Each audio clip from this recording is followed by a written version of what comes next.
Welcome to the Common Good Podcast, a conversation about the significance of place, eliminating economic isolation, and the structure of belonging.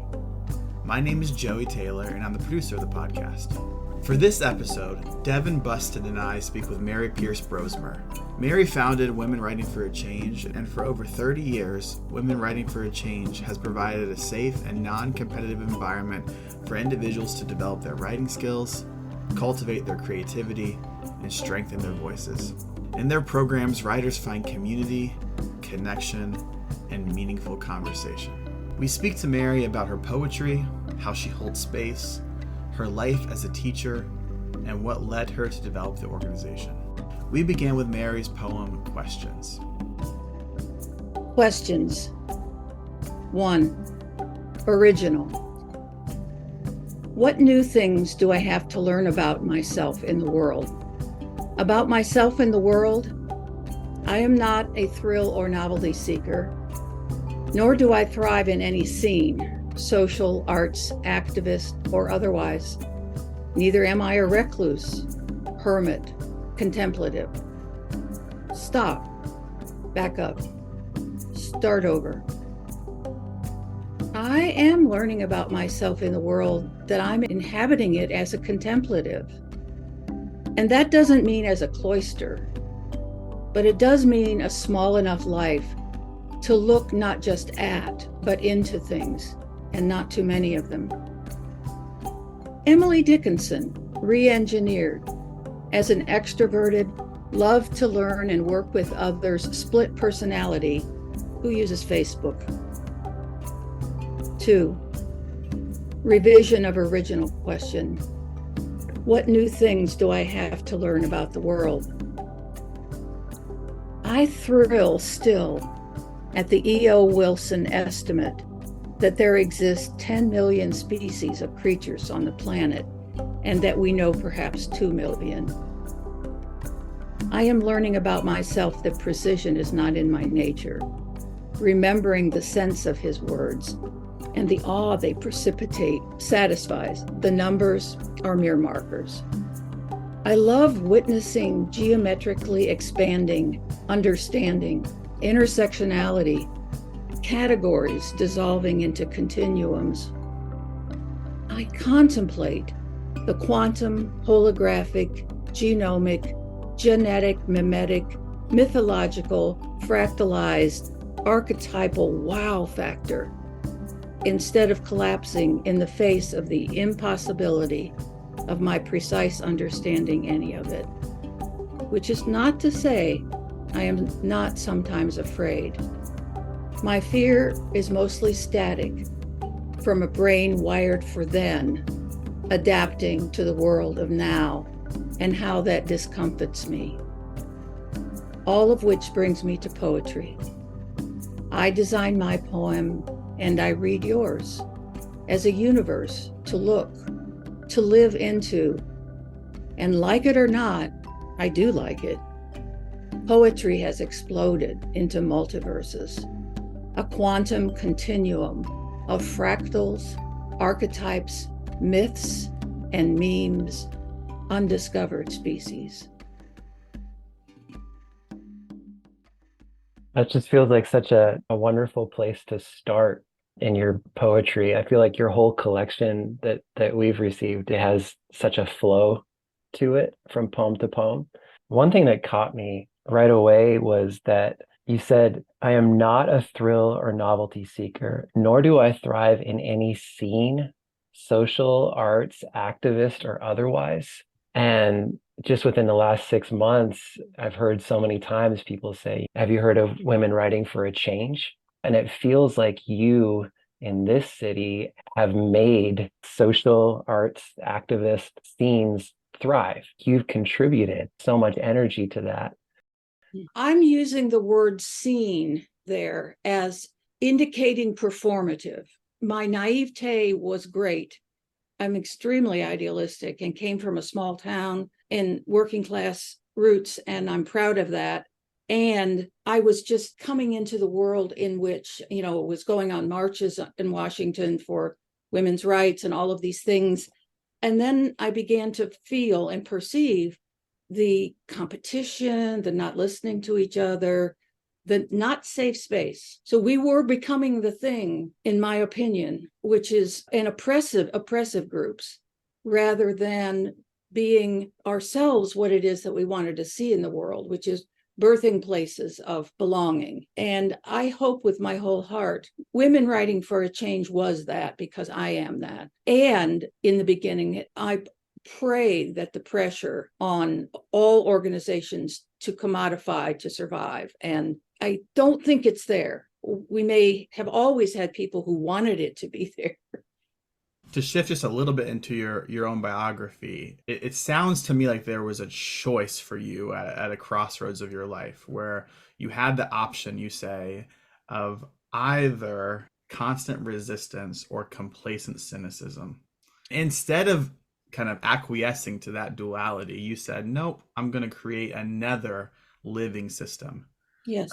So could you unpack that moment of your life just a little bit for us and describe this living system that you've created?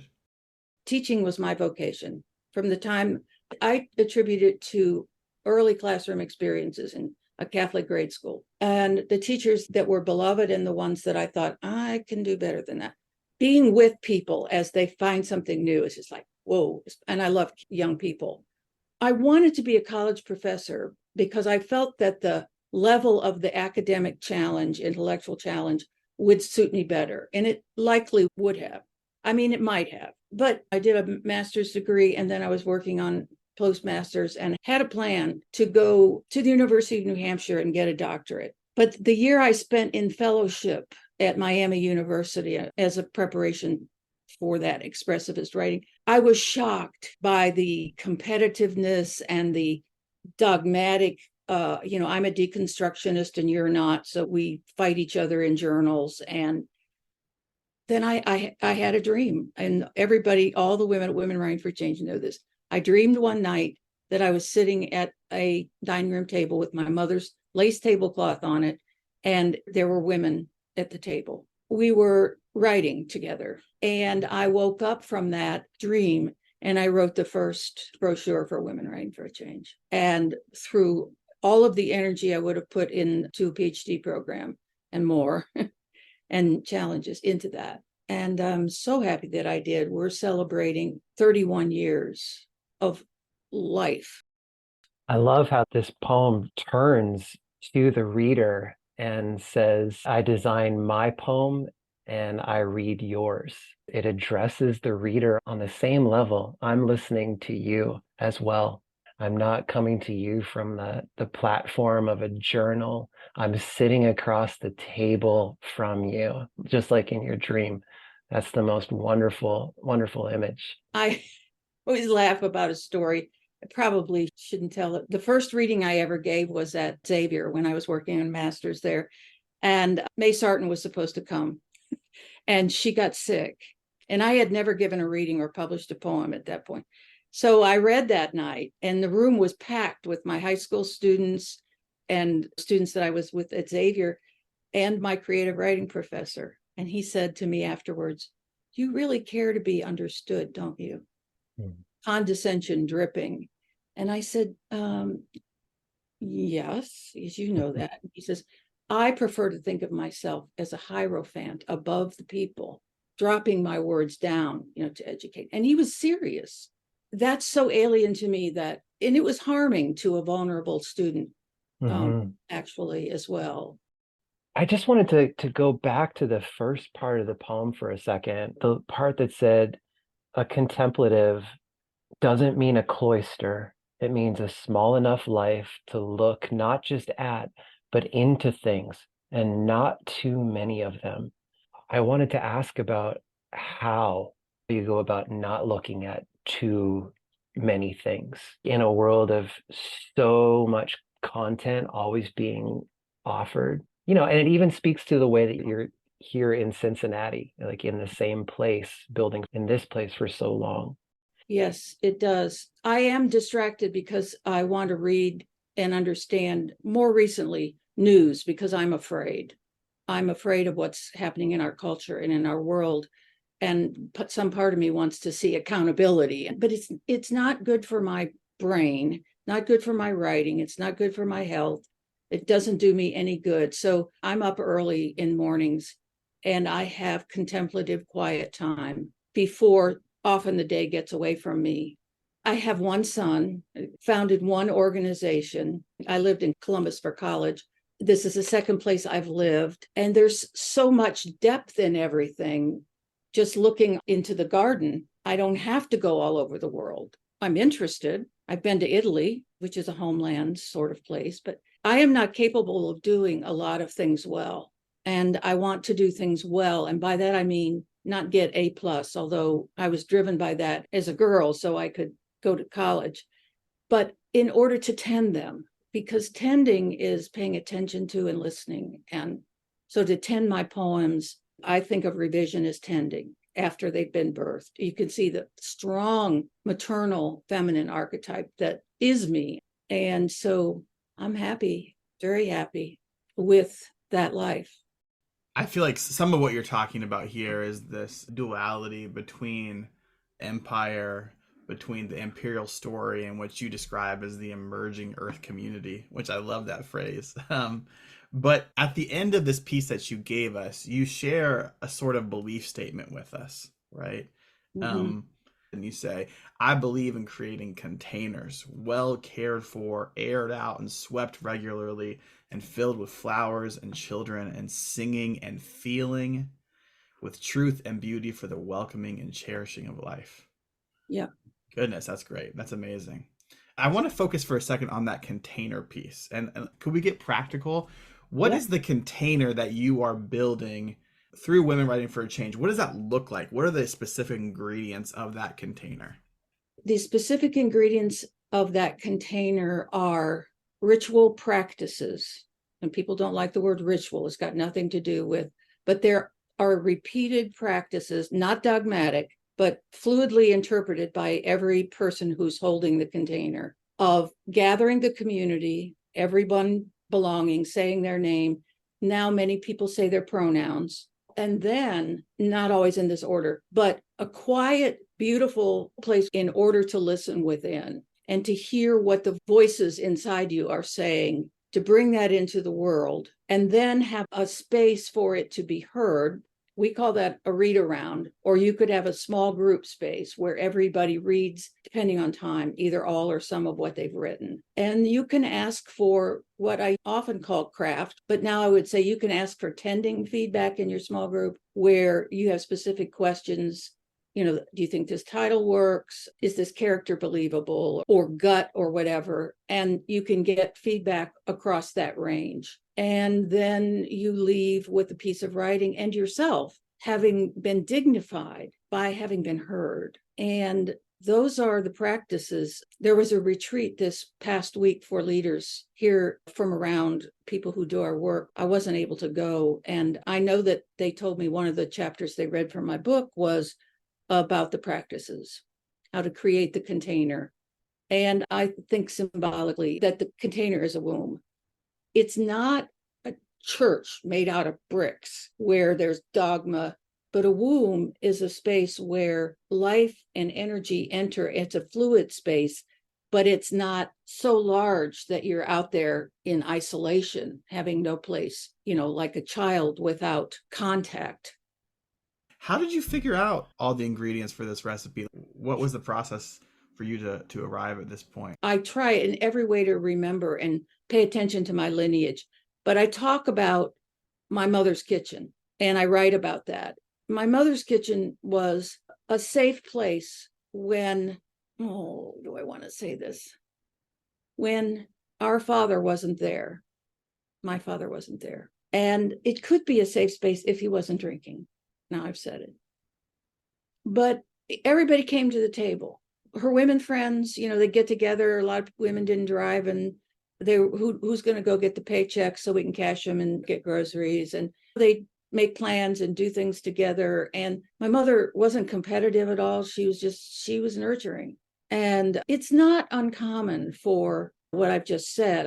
I don't blame my father for the alcoholism. Was trauma, war, coal miner based, loss of mother, and that's a medicine, as we all know. Kathy McMahon Klosterman, a friend I made at Miami years ago, I believe she used the term read around and is and was a fabulous teacher and mother and grandmother. One of the teachers there, a woman teacher, told me that I could not use the symbolism of, because she asked all of us in advanced composition teaching classes, what is your symbol of a writing teacher? And I said, mother. And she said, you can't do that. And you'll notice that a lot of my poetry, a lot of it, is about what I'm allowed to say and what I'm not, and how repression pushes it back into you. And I just almost fell out of my chair. She says, because women have no power, mothers in particular have no power. And I said, so that we're going to accept that and continue to build on that, as opposed to changing that. And thank God I met Kathy, because I was about ready to walk out of the program, to be honest about it. And I'm glad I didn't, because I did learn a lot. You talked about not creating a place that's not too wide where someone would get lost in. Could you explain that some more? Describe what that is. Is that like a place where people write just freely about anything? Would that be too wide that they get lost in? No, I wouldn't say that. I love free write. Part of our practice is we give prompts, but they're not required. Follow your muse is whatever is coming from you is meant to be in this moment. It's another one of those both ands I talked about when we were chatting before we started recording. It's offering structure, starting points, and also offering complete freedom. Typically, most writers will do both. They respond to different things. They're coming in with something, a story or whatever it is, and the floodgates open, or we have an opening poem and a word from the poem, or something somebody says we do a fairly quick check-in, but somebody says, or I don't like the word triggers particularly, it prompts something that comes out and then needs tending or not. It's all goodness coming from not being repressed that would make potentially a bitter person who just everything got squashed. And I've seen that happen a lot in people. It struck me as you were speaking that the dream that you had for what Women Writing for Change would become was also a memory that you possess, right? It's both a dream and a memory. Have you thought about that at all and what that means? I have this belief in ancestral memory, and I've read a lot about it. It's particularly got lit up for me in studies of those who are second generation Holocaust survivors. So I won't go into a long thing about that, but I've done a lot of reading about carrying in the DNA something that you don't know about in the life you're leading right now. And I think some lineage pieces around the reverence for this kind of way of being in the world, this conscious feminine way, is something that I inherited. Would you mind reading Episiotomy now for us? I was hoping you wouldn't ask me, because I wrote this recently and it happened 49 years ago, minus 2 days. The experience has haunted me, but I was afraid to give words to it. And it's called Episiotomy, 1974. I'm going to cut her now, the obstetrician confided to the husband across her heaving body. Even the word had terrified her. Any otomy, promising blades to body parts, in this case, her vagina. Husband coached training promised, if the mother doesn't know when it's going to happen, she won't even feel it. What she knew about herself was that she felt things. I didn't want to know when you were going to do it. She squeezed her words from what breath was left her after this protracted push and the next. Beloved baby, near crowning, and she knew it. So why slice? But now she could not speak. Later, she heard the nurses chuckling. He did it again.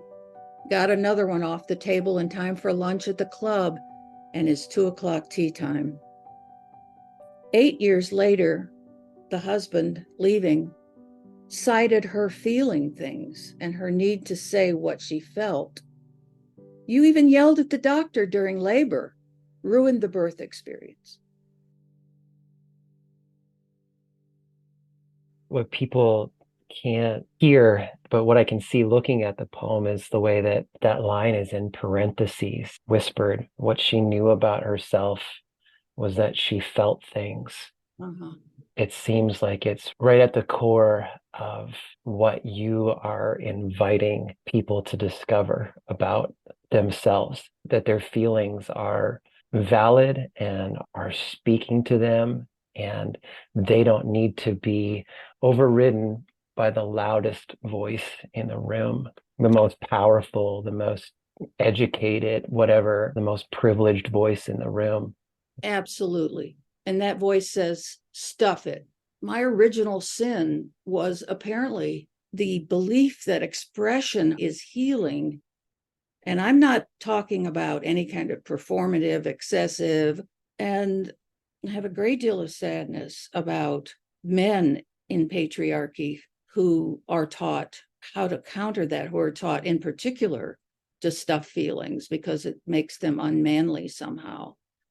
I have two brothers, no sisters, a son, no daughters, grandsons, no granddaughters, lots of nieces and beloveds. And obviously, I started a school for women and girls to have our place. But, so I have a lot of experience of what happens to men and because of that stuffing. So, yeah, that poem I have never read aloud. I wrote it in 2022. One of the things that you say so clearly is we don't have to put our voices in parentheses. We don't have to put our feelings in parentheses.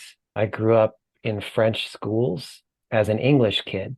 So constantly I found that I didn't have the language immediately available all the way until like partway through high school. I felt like I could finally contribute with language. And what writing does is it slows it down and gives me space to work around and find the articulation and find the unction. The gift of writing kind of gave me the ability to communicate in a way that I just couldn't as an English kid in another language classroom. That is such an incredible example. And I wrote down a read back, Devin. We don't have to put our feelings in parentheses. That really grabbed me. Wow. Belonging and finding ways, that's why I love teaching so much. One of the challenges I love is how would it have been to create a space, and it's difficult in traditional schools with testing and all that, but where Devin, who is an English language speaker, that the whole classroom comes up with ideas to help him be more included, not just me, but all the other students. And they have ideas that I never had. That's what I loved so much about working within a container that wasn't very flexible, but it brought out a lot of creativity. So even within those containers, there's always a voice or two that tends to dominate for some reason. Mm-hmm. And Joey and I were just wondering about your wisdom about how to invite the quietest voice in the room. First of all, whenever possible, sit in a circle. And secondly, don't privilege conversation over other methodologies like writing. Do a both and. So the dominant voice in the room, the person who wants and needs to hold forth, will most likely be the person. This is many, many years of experience, not just in traditional classrooms, but as a consultant and working with organizations, nonprofits, and businesses, and has the most power and authority in the room. And gender has a lot to do with it, coming from a family that's privileged in comparison to the others and so forth. But the business about just having a conversation doesn't work. We pass the stone at Women Writing for a Change. When you get the stone, you can use something different if your culture wants feather, a flower. When you get it, read all of it. If we have time for everybody to do that, an excerpt or pass. The only thing I ask you not to do is talk about what you wrote, because when that happens, the person does the same thing, goes on and on and on and on, and we don't get the essence of it. In that, you have created equality. And so now, if we have a conversation about that, people have a ground and they've been heard already, even if they're introverts. As I've been listening to you, I've noticed there's one clear theme that's emerged for me. The idea of the container as a womb, the idea of your primary role or metaphor as a teacher being mother, the poem itself of episiotomy. And then I heard that one of your gathering questions is this idea of what are we gathered here to give life to? Yes. And I would love for you to answer that question for us here. Do you have a sense of what we are gathered here to give life to? And do you have any idea or inclination of what are you gathering people to give life to more generally in your practice right now? Well, it feels as if since I first started conversing with you, Joey, in emails and so forth, and then you've told me that you and Devin have spent time with my work and have taken it in, been thoughtful about it, and so forth. And that tells me that in this project that you're doing, that you're attempting to share with the world the interior lives of a variety of people who want to gift something that is not toxic, that is harmful, that is the opposite of that. The word poem means to make, people who are making, and poetry doesn't sell. I've known people that can find some way to perform that maybe they can make money. So it's one of the few commoditized practices. And I think that you're trying to put that into the world and give life to that. And I just love being a part of it. And I attempt to give life to myself. I'll say that holding the space and preparing for it, which I always do, even after all these years of experience, takes energy. But the joy that comes from any moment of insight and what I learned from listening, I can't tell you how many times I've said to myself, God, what happened to that person? And it might be, what happened to that person? As in, how did they get so joyful and free? But in this patriarchal pressure world that we've lived in for thousands of years, it's more often, what happened to make that person so afraid, so stingy, so wanting to do harm? But I want to be in a world and contribute to a world that is about enlivening the earth, the people who grow from it, the plants who grow from it, not extracting from it. And I hope my life has done that. That's beautiful. Thanks. Would you be willing to read one more poem for us? Absolutely. It's Okay, an cool. honor. Cool. So the last one we wanted you to read is Still. This is dedicated to a student who returned to my life through Facebook in 2009. And I'll never forget, I used it in my TED Talk. His line to me on Facebook was, high school was my Vietnam, your classroom was my sanctuary. And he's passed now from pancreatic cancer. He sat through, I forget how many hours. I was in open heart surgery in 2018. And he sat and he held what he called holding vigil, because I held space for him. And as soon as he saw the doctor come out and talk to Tom, my husband, and, nodded everything, he left. And this is still dedicated to the memory of Mikey D., Milford High School class of 1989. And the epigraph is two definitions of still. Still as an adjective, unmoving, inert, quiescent, mute. Still as an adverb, ongoing, persistent. I lie still, eyes closed, so the dream will not be stilled, but it is, stolen by some censor, maybe for my own good, though I still haven't met one, censor that is, who steals meanings for anyone's benefit beyond his or her or their own purchase. I remember only that it was a teaching dream, a genre on which I've long held purchase, nightmares of new teacher failure, standing over students, schooling them as I had been schooled, in words of eminent white men, helping make the world safe for more words of white men, brain engravement as teaching. Still, one eminently censorious school board member betrayed even the bard, lobbying hard for Baudelaire's bill, expurgated by the eminent Baudelaires, also of yore, siblings who, quote, removed any material deemed too racy, blasphemous, or otherwise sensitive for young or female, unquote, updated to family values. Born female, working class, I was sensitive to my theoretical betters defining whether blasphemy or racy or family or values. Still, with elder rage, I resist definition. I resist expurgation. I am still the poetry teacher of yore, ardent then, nearly pleading now. See the layers. See the purge in expurgate. They are stilling all voices save their own, to save only their own. Censors leave us mute, quiescent, inert. See the death? It's literal, not figurative. Remember classes of yore, when we learned literal versus figurative, not for the test, but for the test of our seeing authorial intention, the word finis, lurking in define, sussing out censors, final solution that all those others, all those othered are stilled, and that we do not rise.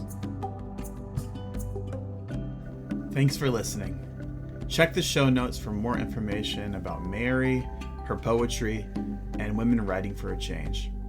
You can also find the link for our next Abundant Community Conversation with David Brooks on September 14th. This episode has been produced by me, Joey Taylor, and the music is from Jeff Gorman.